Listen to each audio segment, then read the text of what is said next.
नमस्कार दोस्तों, मैं गौरव सक्सेना स्वागत करता हूं आपके अपने channel success with Gaurav Saxena channel पर। दोस्तों, जैसा कि आप सभी जानते हैं कि मैं आप लोगों के लिए यूपी ट्रिपल एससी जो आयोग द्वारा अब तक के जितने भी प्रश्न आयोग ने जितने भी एग्जाम कराए हैं उन सभी मैंने एग्जामों को एकत्र किया है और आप सभी के साथ मैं उन सभी प्रश्नों को साझा करना चाहता हूं। तो दोस्तों, इसके दो फायदे हैं। एक तो ये कि सबसे पहले आपको उन क्वेश्चनों को करने से आप जो अगले टेस्ट सीरीज दोगे उनको करोगे तो आपको वो क्वेश्चन ना मिलेंगे, उससे आपका कॉन्फिडेंस लेवल हाई होगा। और दूसरा आपका ये होगा कि अब वर्तमान समय में जो आयोग जिस तरीके से के प्रश्नों का ट्रेंड चल रहा है, आयोग जिस तरीके से प्रश्नों को पूछ रहा है उसके रिगार्डिंग आपको समझ विकसित होगी। तो दोस्तों, मैं यहां पर आज से ही आपके लिए प्रश्नों का जो श्रृंखला है वो आपके लिए सुचारू रूप से चला रहा हूं। तो उम्मीद करता हूं कि ये जो श्रृंखला है ये आपके लिए आगामी परीक्षाओं में बहुत ज्यादा महत्वपूर्ण और लाभकारी सिद्ध होगी।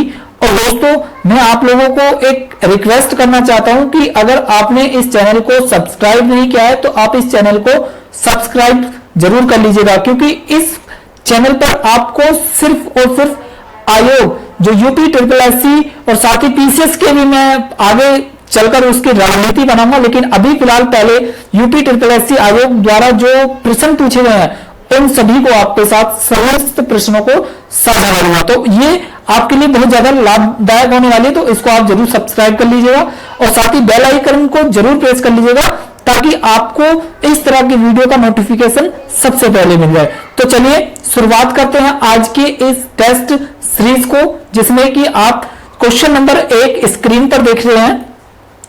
क्वेश्चन नंबर 1 स्क्रीन पर देख रहे हैं दोस्तों। ये क्वेश्चंस आपका जो है इसमें देखिए ये क्वेश्चंस गद्यांश वाला होता है, ठीक है। और इस तरीके प्रश्नों को हल करने से पहले इनमें किस रणनीति का प्रयोग किया जाए उसके मैं आपको बताऊं कि इस तरह के प्रश्नों में सबसे पहले इसके प्रश्नों को पढ़ लिया जाए, ठीक है। अगर आप इस तरह के प्रश्न आपको दिखते हैं या आपको मिलते हैं तो आपको सबसे पहले इसके प्रश्नों को पढ़ना होगा। जैसा कि इसका क्वेश्चन नंबर 1 दिया है कि उपयुक्त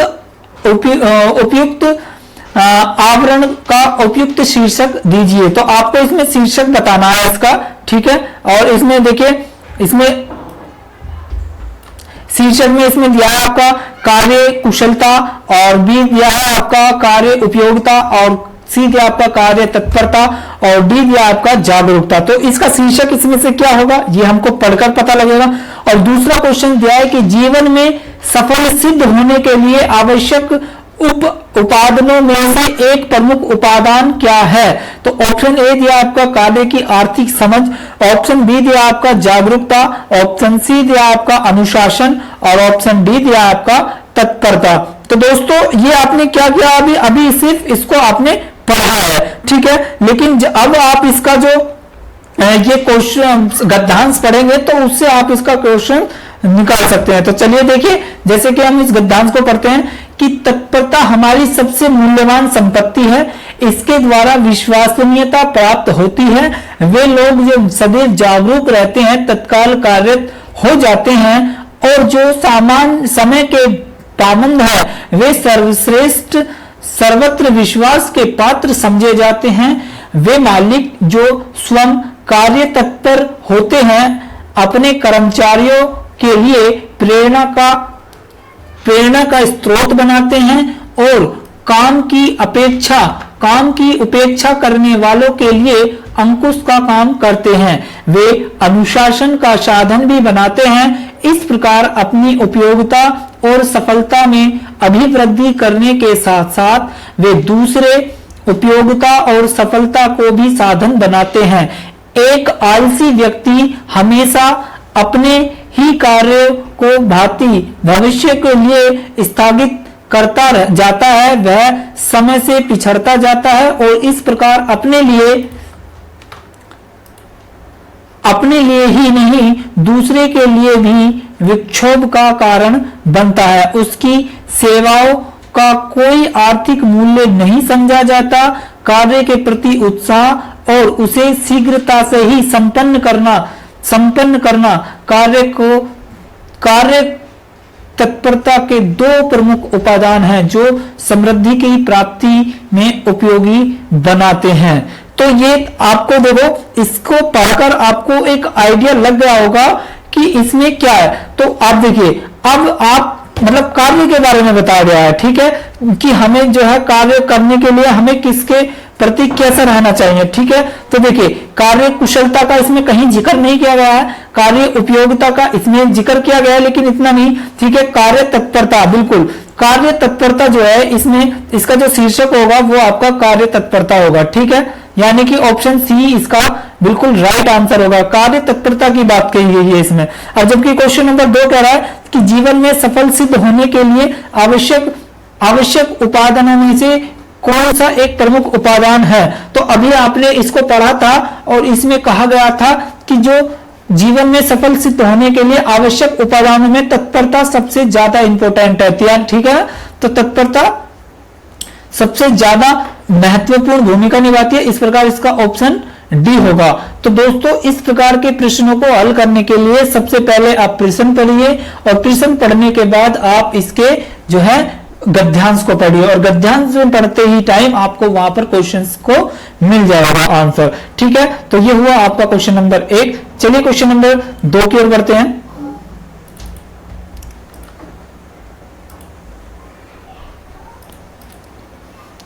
क्वेश्चन नंबर 2 आपकी स्क्रीन पर दिया है और क्वेश्चन नंबर 2 कह रहा है कि गद्यांश का उचित संक्षेप कौन सा होगा।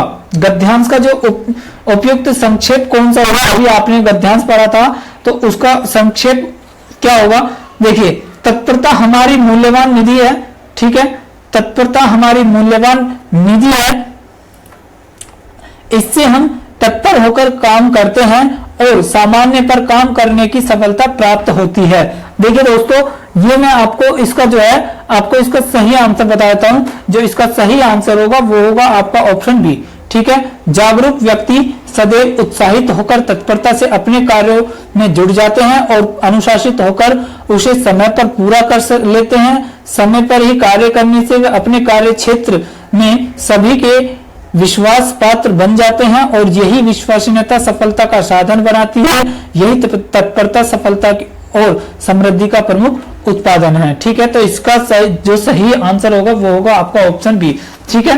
देखिए दोस्तों, मैं इस तरह के क्वेश्चंस को आपको स्टार्टिंग में नहीं लेना चाहता था, लेकिन चलिए कोई नहीं, आगे चलते हैं। क्वेश्चन नंबर 4 आपकी स्क्रीन पर दिया है और क्वेश्चन नंबर 4 कह रहा है कि लिपि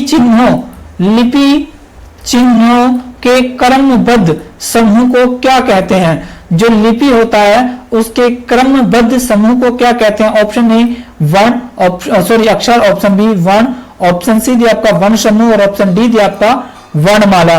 तो बताइए दोस्तों, इसका सही आंसर क्या होगा। इसका सही आंसर होगा आपका ऑप्शन डी, ठीक है।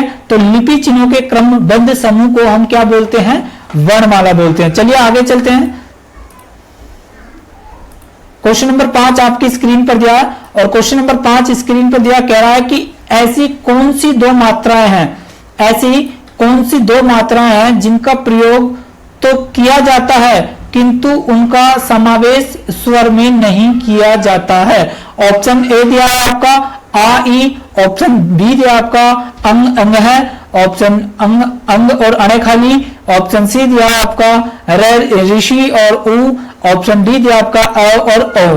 तो बताइए इसका सही आंसर क्या होगा। इसका सही आंसर होगा आपका ऑप्शन बी, ठीक है। जो अणे खाली और अंग है इसका प्रयोग हम समावेशी स्वर में नहीं किया जाता है, ठीक है।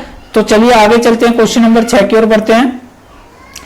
क्वेश्चन नंबर 6 आपकी स्क्रीन पर दिया है। क्वेश्चन नंबर 6 कह रहा है कि संस्कृत से हिंदी में प्रयुक्त मूल शब्द से वर्तमान स्थायी तद्भव रूप में पहुंचने तक के मध्यम में संस्कृत के अशुद्ध या टूटे फूटे स्वरूप में प्रयुक्त होने वाले शब्द क्या कहलाते हैं।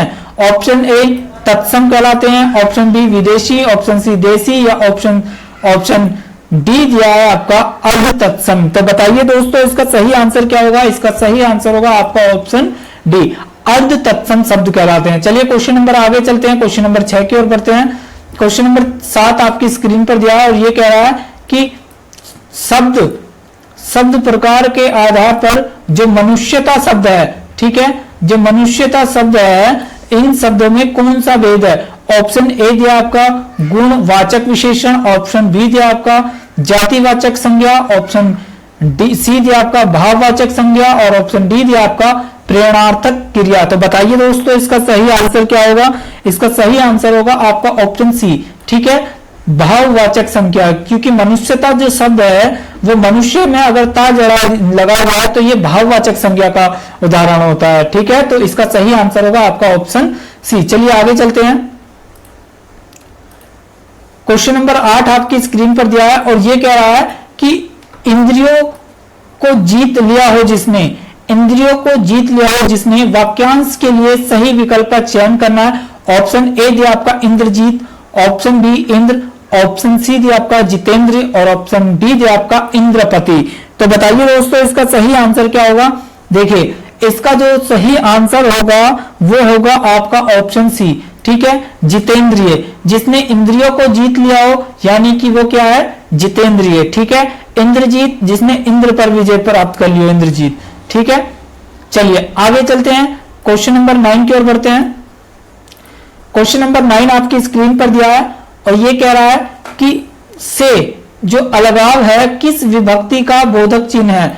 आपको से अलगाव है किस विभक्ति का बोधक चिन्ह है ये बताना है आपको। संप्रदान के लिए, काल के लिए, अधिकरण के लिए या अपादान के लिए। तो बताइए दोस्तों से जो आपने पढ़ा होगा, कर्ता ने कर्म को कर्म से, संप्रदान के लिए अपादान से, ठीक है। तो इस प्रकार इसका जो सही आंसर होगा वो होगा आपका ऑप्शन डी, ठीक है। जो से विभक्ति है वो आपका अपादान से संबंधित है। चलिए आगे चलते हैं, क्वेश्चन नंबर 10 की ओर बढ़ते हैं। क्वेश्चन नंबर 10 आपकी स्क्रीन पर दिया है और क्वेश्चन नंबर 10 स्क्रीन पर ये कह रहा है तन शब्द का लिंग निर्धारण कीजिए। तन शब्द का लिंग निर्धारण करना है। ऑप्शन ए दिया आपका ये पुल्लिंग है, ऑप्शन बी दिया आपका स्त्रीलिंग है, ऑप्शन सी उभयलिंग है या ऑप्शन डी नपुंसकलिंग है। तो बताइए दोस्तों इसका सही आंसर क्या होगा? जो तन है, ठीक है, आपने सुना होगा। देखिए लिंग निर्धारण के लिए आप मेरा या मेरी शब्द का यूज करके आप इसका सही आंसर निकाल सकते हैं। जैसे मेरा तन, आप बोलते हो कभी मेरी तन, तो ये क्या है आपका मेरा तन, ठीक है। तो इस प्रकार इसका सही आंसर होगा ऑप्शन ए। जो तन शब्द है वो पुल्लिंग शब्द है, ठीक है। चलिए आगे चलते हैं, क्वेश्चन नंबर 11 की ओर बढ़ते हैं। क्वेश्चन नंबर 11 आपकी स्क्रीन पर दिया है और ये कह रहा है उत्तम पुरुष, उत्तम पुरुष सर्वनाम किस भेद का एक प्रकार है? जो उत्तम पुरुष है वो सर्वनाम के किस भेद का उदाहरण है, प्रकार है? ऑप्शन ए निजवाचक, ऑप्शन बी पुरुषवाचक, ऑप्शन सी संबंधवाचक, ऑप्शन डी दिया आपका निश्चयवाचक। तो बताइए जल्दी से कमेंट बॉक्स में इसका सही आंसर क्या होगा? इसका सही आंसर होगा आपका ऑप्शन बी, ठीक है। जो उत्तम पुरुष है वो सर्वनाम के पुरुषवाचक भेद का एक उदाहरण है। चलिए क्वेश्चन नंबर आगे चलते हैं, क्वेश्चन नंबर 12।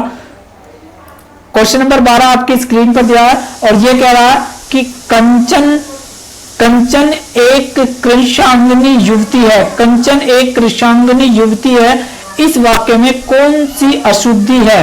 ऑप्शन ए दिया आपका शब्द संचय संबंधी सूची, शब्द चयन संबंधी अशुद्धि है, वर्तनीगत अशुद्धि है, व्याकरण की अशुद्धि है या शब्द निर्माण की अशुद्धि है।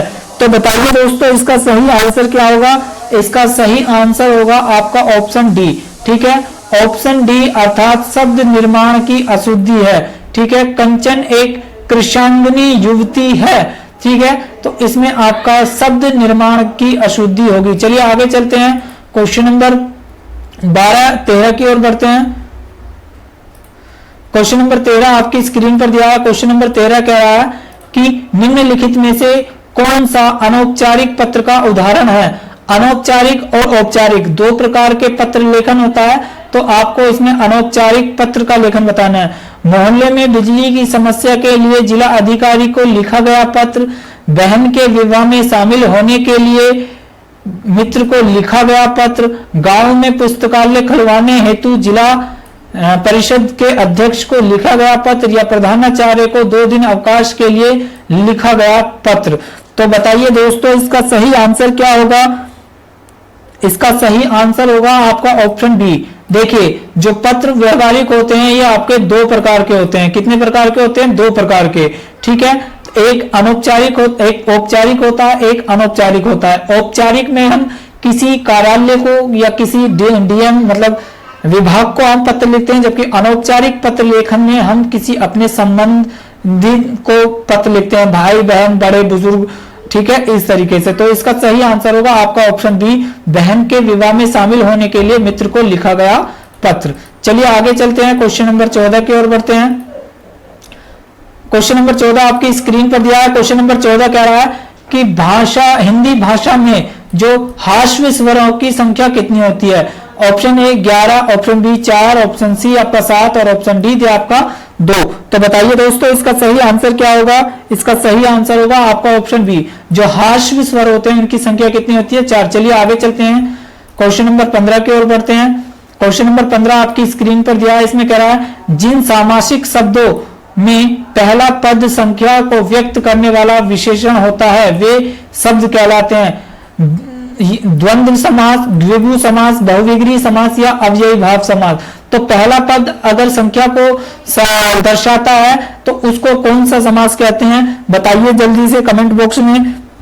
इसका सही आंसर होगा आपका द्विगु समास। ठीक है, जो समास होते हैं वो आपके 6 प्रकार के होते हैं। ठीक है, एक आपका अव्ययी भाव समास होता है, एक आपका तत्पुरुष समास होता है, एक आपका द्विगु समास होता है, एक आपका बहुविग्री समास होता है, एक कर्मधारय और एक द्वंद्व समास होता है। ठीक है, इस प्रकार 6 प्रकार के समास होते हैं, लेकिन इसका जो सही आंसर होगा वो होगा आपका ऑप्शन बी, द्विगु समास। द्विगु समास की अगर हम उदाहरण की बात करते हैं, जैसे चौराहा हो गया, ठीक है, तिरुपति हो गए, ठीक है, और तिराहा हो गया, इस तरीके से ये आपके द्विगु समाज के उदाहरण है। चलिए आगे चलते हैं, क्वेश्चन नंबर 16 की ओर बढ़ते हैं। क्वेश्चन नंबर 16 आपकी स्क्रीन पर दिया है। क्वेश्चन नंबर 16 आपकी स्क्रीन पर दिया है। ये कह रहा है सुहावना लिखाई व छलिया में निहित प्रत्यय के लिए सही विकल्प का चयन कीजिए। सुहावना लिखाई व छलिया में निहित प्रत्यय के लिए सही विकल्प का चयन करना है आपको। तो बताइए, ऑप्शन ए दिया आपका अवना खाई या ऑप्शन बी वाना आई या ऑप्शन सी आवना ई या ऑप्शन डी अवाना आई और इया। तो बताइए दोस्तों क्वेश्चन नंबर 16 में क्या होगा? इसका सही आंसर होगा आपका ऑप्शन डी, आवना आई और इया, ये आपके निहित प्रत्यय हैं। ठीक है, चलिए आगे चलते हैं, क्वेश्चन नंबर 16 की ओर बढ़ते हैं। क्वेश्चन नंबर 16 आपकी स्क्रीन पर दिया है। ये कह रहा है कि निम्नलिखित में से कौन सा शब्द तत्सम शब्द बताना है। ठीक है, जो संस्कृत से लिए गए हैं उनको हम तत्सम शब्द बोलते हैं। ठीक है, जो संस्कृत से हूबहू लिए जाते हैं इनको तत्सम शब्द बोलते हैं। जो संस्कृत से बनते हैं मिलकर उनको हम, जो संस्कृत का रूप में दूसरे शब्द बनते हैं उनको तत्सम शब्द बोलते हैं। जैसे इसमें ऑप्शन ए दिया आपका माँ, ऑप्शन बी दिया आपका मछली, ऑप्शन सी केला और ऑप्शन डी दिया आपका अमूल्य। तो दोस्तों देखिए इस प्रकार के प्रश्न में आप लगा सकते हैं। देखिए मछली में 6 आ रहा, तो ये भी आपका बताइए इसमें 17 का क्वेश्चन का क्या होगा? देखिए मछली आ रहा है, 6 आ रहा, ये भी नहीं होगा।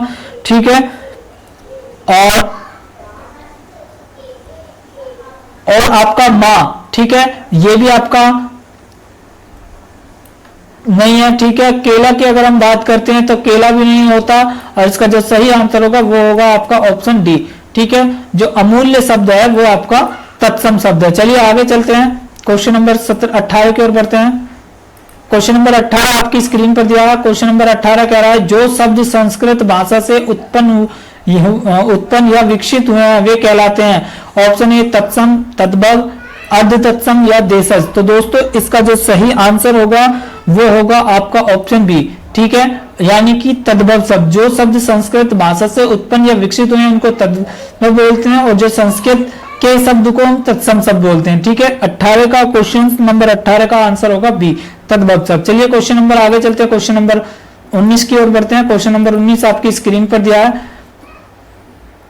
व्युत्पत्ति के आधार पर जो किल शब्द है, किल शब्द कौन सा शब्द है? ऑप्शन ए देशज, ऑप्शन बी विदेशज, तत्सम या अर्ध तत्सम। तो बताइए क्वेश्चन नंबर 19 का जो सही आंसर होगा वो होगा आपका ऑप्शन ए जो किलकिल शब्द है वो आपका देशज शब्द है। ठीक है, चलिए आगे चलते हैं, क्वेश्चन नंबर 20 की ओर बढ़ते हैं। क्वेश्चन नंबर 20 आपकी स्क्रीन पर दिया है, ये कह रहा है जो अलमारी शब्द है, अलमारी शब्द किसका शब्द है? ऑप्शन ए फारसी भाषा का, ऑप्शन बी पुर्तगाली, ऑप्शन सी दिया आपका अरबी भाषा का और ऑप्शन डी दिया आपका संस्कृति शब्द का। तो बताइए दोस्तों इसका सही आंसर क्या होगा? जो अलमारी शब्द है वो आपका पुर्तगाली भाषा का शब्द है। तो इसका सही आंसर होगा आपका ऑप्शन बी। तो दोस्तों ये थे हमारे कुछ महत्वपूर्ण प्रश्न जो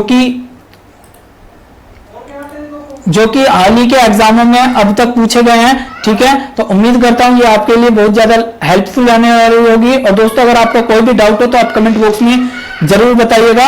नमस्कार।